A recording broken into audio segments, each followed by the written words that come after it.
Assalamualaikum warahmatullahi wabarakatuh. Sebelum memulai ceramah pada kali ini, alangkah baiknya kita bersyukur atas rahmat Allah Subhanahu wa Ta'ala yang telah diberikan kepada semua hambanya.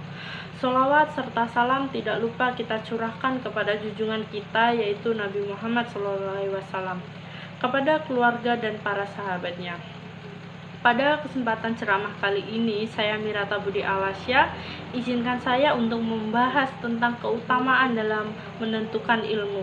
Dalam ajaran agama Islam, kita sebagai umat muslim wajib hukumnya dalam menuntut ilmu, baik ilmu duniawi dan ilmu ukhrawi.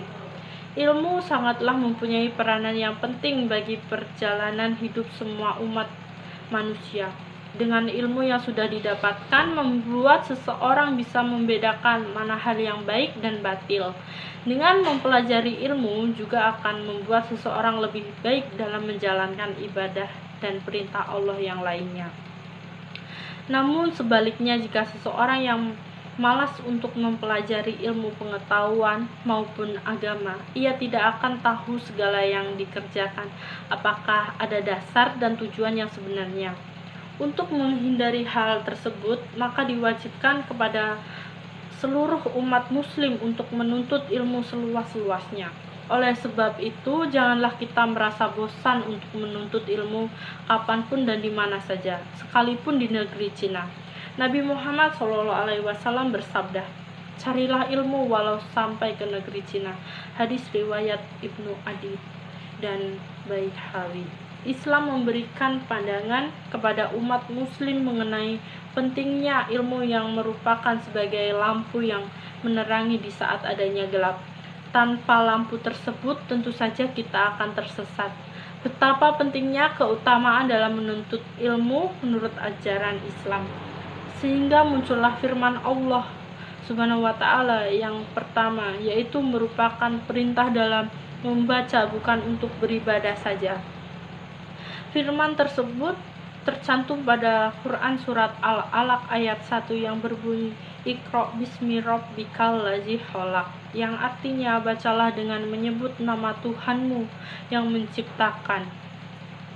Wahyu yang paling pertama tersebut memanglah tidak secara jelas dalam memberitahukan untuk belajar, tetapi bacalah. Namun hal tersebut ditunjukkan untuk perintah membaca yang merupakan cara paling sederhana dalam belajar.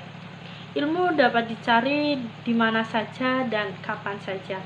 Contohnya seperti membaca ayat-ayat suci Al-Quran beserta artinya, mengikuti kajian-kajian yang bermanfaat, membaca buku-buku, ilmu dari orang tua, ilmu dari guru, media sosial, dan masih banyak lainnya. Kita sebagai generasi Z atau disebut sebagai generasi milenial harus pintar-pintar dalam mencari ilmu, sehingga ilmu yang kita peroleh membuat sebagai bahan modal untuk hidup sehari-hari yang akan mendatang. Sebagaimana juga pentingnya menuntut ilmu dimulai dini, karena dengan membekali ilmu pengetahuan sejak dini akan menunjukkan kehidupan sekarang dan hari esok, yaitu di akhirat. Setelah mencari ilmu dengan benar, maka ilmu tersebut harus diamalkan dalam kehidupan sehari-hari. Karena orang berilmu mempunyai kewajiban untuk mengamalkan, dan jangan sampai ilmu kita miliki tersebut disembunyikan. Sebagaimana Nabi Muhammad SAW bersabda, "Barang siapa ditanyakan tentang suatu ilmu, kemudian ia menyembunyikan, maka Allah akan mengekangnya besok pada hari kiamat dan kekangan dari neraka." Hadis riwayat Ahmad. Jadi dapat disimpulkan dalam ceramah kali ini bahwa seseorang umat muslim wajib hukumnya untuk menuntut ilmu tanpa kenal rasa lelah. Sekian ceramah kali ini, semoga dengan ceramah ini kita bisa lebih bersemangat dalam menuntut ilmu. Mohon maaf bila banyak kekurangan dalam menyampaikan. Wabillahi taufik wal hidayah. Wassalamualaikum warahmatullahi wabarakatuh.